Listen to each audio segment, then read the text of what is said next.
Halo semuanya, balik lagi sama aku. Dan di video kali ini kita bakalan ngebahas kenapa sih abis kita scrolling TikTok terus ngelihat FYP yang galau-galau, kita malah jadi ikutan galau. Nah, di sini ada penjelasan psikologisnya. Nah, kalian pernah nggak sih kayak ngeliat ataupun lagi scrolling TikTok gitu ya, dan kita niatnya cuma buka TikTok ataupun Instagram dalam waktu 5 menit doang, tahu-taunya kita kebablasan nih sampai 1 jam bahkan lebih ataupun seharian gitu loh. Terus FYP kita isinya pertama orang diselingkuhin lah, entah di toxic relationship lah, entah lagi di ghosting lah. Misal tuh ada yang bikin kita tuh bener-bener kepikiran atau overthinking tuh kayak misalnya gini, cowok kalau sayang pasti kayak gini, cowok kalau sayang pasti kayak gini, cewek kalau sayang pasti kayak gini, gitu-gitu kan. Terus ada lagi nih, kalau misalnya dia telat balas chat kamu berarti ada yang lain. Nah, konten-konten kayak gitu yang awalnya kita cuma nonton ya, lama-lama kok kita jadi kepikiran ya sama hubungan kita sendiri ya. Apa jangan-jangan pasangan kita juga kayak gitu, kita malah overthinking gitu loh, padahal pasangan kita mungkin lagi kerja, mungkin ada kerjaan lain gitu loh. Nah, kalau kalian pernah ataupun lagi ngalamin hal kayak gitu, itu kita sebut namanya doom scrolling. Nah, di video kali ini kita bakalan bahas apa sih itu doom scrolling dan bagaimana caranya dia bisa mempengaruhi emosi kita. Nah, doom scrolling sendiri berasal dari dua kata. Yang pertama, doom, atau yang berarti malapetaka maupun hal-hal yang buruk. Dan yang kedua adalah scrolling, itu adalah aktivitas menggulir layar media sosial secara terus-menerus. Jadi doom scrolling itu bisa kita katakan bahwa kebiasaan yang terus-menerus mengonsumsi berita ataupun konten negatif, walaupun sebenarnya kita tuh udah capek, bahkan kita nggak nyaman. Awalnya istilah ini tuh sering sekali digunakan pada zaman kita COVID-19, ketika orang terus membaca berita mengenai jumlah korban, mengenai kematian dan krisis kesehatan. Nah, akan tetapi pada saat ini juga doom scrolling itu tidak hanya berupa berita-berita, tetapi juga di media sosial itu doom scrolling bisa berupa konsumsi konten yang terus-menerus menampilkan. Yang pertama, mungkin dari perselingkuhan. Yang kedua, toxic relationship. Yang ketiga, kekerasan. Yang keempat, konflik rumah tangga. Dan yang kelima, itu berita kriminal. Dan yang terakhir, berbagai konten yang memicu rasa takut ataupun rasa cemas. Nah, kalau menurut penelitian dari Taskin dan kawan-kawan, 2024, semakin tinggi perilaku doom scrolling, maka semakin rendah kesejahteraan mental seseorang. Dan di penelitian tersebut juga menemukan bahwa doom scrolling ini meningkatkan secondary traumatic stress dan menurunkan mindfulness, sehingga seseorang itu menjadi lebih mudah terjebak pada pikiran yang negatif. Mungkin muncul ya pertanyaan, kalau kontennya bikin stres, kenapa kita tetap nonton? Jawabannya ada pada cara kerja otak dan algoritma media sosial. Ketika kita bisa berhenti lebih lama daripada sebuah video, maka algoritma menganggap bahwa konten tersebut itu menarik bagi kita. Nah, dan akhirnya FYP itu dipenuhi dengan konten-konten yang serupa, yang sama gitu loh. Semakin lama kita tonton, semakin banyak konten negatif yang muncul. Padahal sebenarnya tuh kita tuh lagi nggak cari kebahagiaan di situ tuh. Kita tuh cuman terjebak di rasa penasaran. Fenomena ini diperkuat oleh konsep negative bias atau kecenderungan otak manusia untuk lebih memperhatikan informasi negatif dibandingkan informasi yang lebih baik atau yang positif.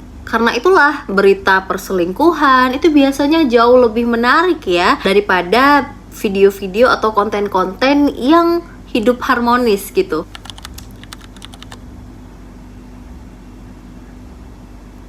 Coba deh bayangin, kita sebagai seorang perempuan misalnya nonton video pertama yang kayak gini. Kalau sama orang yang tepat tuh kita nggak perlu minta, dia langsung inisiatif sendiri. Terus nonton video kedua yang kayak gini. Kita cowok, kalau kita udah slow respon ke kamu, itu bukan berarti kita sibuk. Enggak, kita sebenarnya punya banyak waktu. Kita kayak gitu karena kita ya udah bosan sama kamu. Terus nonton video ketiga yang kayak gini. Kalau kau nggak bahagia sama dia, kau nggak bakal sama dia, kau bahagia kan sama dia. Aku kayak gembel kayak gini gara-gara kau, ya. Aku hidup kayak gini gara-gara kau, cekek leher, aku nggak bisa aku beli apa-apa demi. Nah, selama 1 jam yang kita lihat hanya itu aja malam harinya. Misal pasangan kita itu nggak bales chat kita karena mungkin dia kerjanya lembur gitu kan. Apa yang bakal terjadi? Memang belum tentu semua orang akan bereaksi yang sama ya. Namun pada sebagian orang, paparan dari konten negatif berulang dapat membuat mereka merasa lebih mudah cemas, curiga, ataupun berprasangka buruk terhadap situasi yang sedang dia alami. Ini bukan berarti semua perempuan akan bereaksi demikian. Tapi ini adalah contoh bagaimana ketika paparan konten-konten negatif itu bisa mempengaruhi cara seseorang menilai kondisi di lingkungannya. Nah, menurut Gross 2015, emosi itu bukan hanya dipengaruhi oleh apa yang terjadi pada kita, tetapi juga oleh bagaimana kita menafsirkan suatu situasi. Ketika pikiran dipenuhi dengan informasi yang negatif, seseorang itu biasanya akan lebih mudah memberikan interpretasi yang negatif terhadap kejadian sehari-hari. Selain itu, penelitian dari Price 2022 menunjukkan bahwa semakin tinggi konsumsi berita negatif yang dikonsumsi tiap hari, akan semakin tinggi pula gejala rasa kecemasan, stres, atau distress psikologis yang dialami oleh sebagian individu.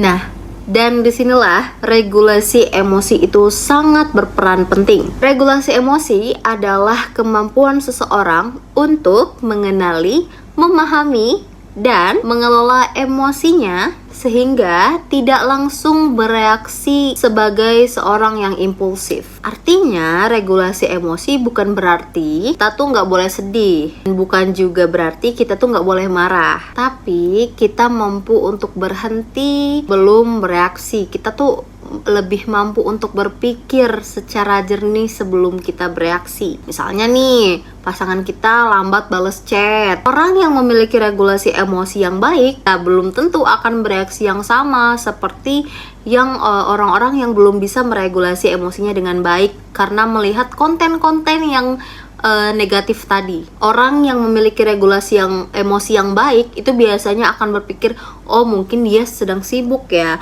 oh mungkin dia lagi ada kerjaannya ya. Sedangkan orang yang emosinya sudah dipengaruhi oleh berbagai konten negatif yang sudah dia lihat tadi, itu mungkin langsung berpikir, jangan-jangan kamu selingkuh ya, jangan-jangan kamu ada yang lain ya. Padahal faktanya belum tentu kayak gitu. Nah, kalau menurut dari Organisasi Kesehatan Dunia atau WHO menjelaskan bahwasannya adanya fenomena yang disebut infodemik, yaitu ketika kondisi masyarakat dibanjiri informasi dalam jumlah yang sangat besar, termasuk informasi yang salah ataupun menyesatkan. WHO menjelaskan bahwasannya infodemik dapat menyebabkan kebingungan, meningkatkan kecemasan, memengaruhi cara seseorang untuk mengambil keputusan, dan tentunya berdampak pada kesehatan mental. Meskipun ini istilah awal yang digunakan dalam konteks wabah penyakit, prinsipnya juga relevan dengan digital saat ini, yang dimana paparan informasi yang baik, buruk, ataupun yang sangat-sangat negatif berlebihan dikonsumsi itu akan memperburuk kesejahteraan psikologis seseorang. Ada beberapa langkah yang bisa kita lakukan untuk menyadari bahwa doom scrolling ini tuh harusnya dibatasi deh. Yang pertama, sadari kapan kita terkena doom scrolling. Kalau kita ngerasa semakin lama scrolling, justru kita makin cemas, tanda untuk berhenti. 2. Kurasi media sosial. Tidak semua akun itu harus kita ikuti ya. Setidaknya followlah akun-akun yang memberikan kita edukasi, memberikan kita inspirasi, ataupun informasi yang memang kita bisa percaya dan kredibel. 3. batasi screen time. Zaman sekarang itu kita harus membatasi screen time kita menggunakan seperti misalnya fitur digital well-being atau screen time agar penggunaan media sosial ini itu terbatas dan lebih terkontrol. Keempat, melakukan teknik regulasi emosi. Nah, ketika kita melihat konten-konten yang seperti yang saya sebutkan tadi, ya kita harus bisa meregulasi emosi dengan cara bagaimana? Dengan cara misalnya yang pertama, tarik napas yang dalam, terus kita harus sabar gitu ya, nggak harus impulsif gitu ya. Terus yang kedua, misalnya kayak journaling gitu. Terkadang ketika saya itu sedang stres atau merasa cemas, itu saya sering sekali journaling untuk mengurangi tingkat stres ataupun tingkat cemas saya. Dan itu sangat efektif bagi saya. Terus misalnya kamu suka olahraga, ya olahraga, misalnya jalan pagi 30 menit atau berbicara langsung dengan orang yang kita percayai, misalnya curhat sama temen, curhat sama mungkin mau ke psikolog atau psikiater boleh. Dan yang paling penting, jangan pernah mengambil keputusan yang besar ketika emosi itu datang, ketika emosi kita sedang dipengaruhi oleh konten-konten yang negatif. Nah, kalau dalam Islam sendiri, kita tuh diajarkan untuk berhati-hati dalam berprasangka. Di dalam surat Al-Hujurat ayat 12, wahai orang-orang beriman, jauhilah banyak dari prasangka, karena sebagian prasangka itu dosa. Ayat ini mengingatkan bahwa tidak semua yang kita lihat harus langsung kita percayai saja atau kita jadikan dasar untuk menilai orang lain. Begitu juga saat kita melihat konten-konten di media sosial, tidak semua video yang FYP kita itu muncul di kehidupan nyata kita. Jadi, ayo kita gunakan sosial media dengan sebijak-bijaknya, karena kesehatan mental kita juga dipengaruhi oleh apa yang kita konsumsi di setiap harinya. Kalau teman-teman ngerasa video ini sangat bermanfaat, jangan lupa untuk di-like, share, dan di-subscribe. Apakah kalian juga pernah merasakan emosi yang sama yang berubah setelah terlalu lama scrolling sosial media? See you in the next topic. Bye!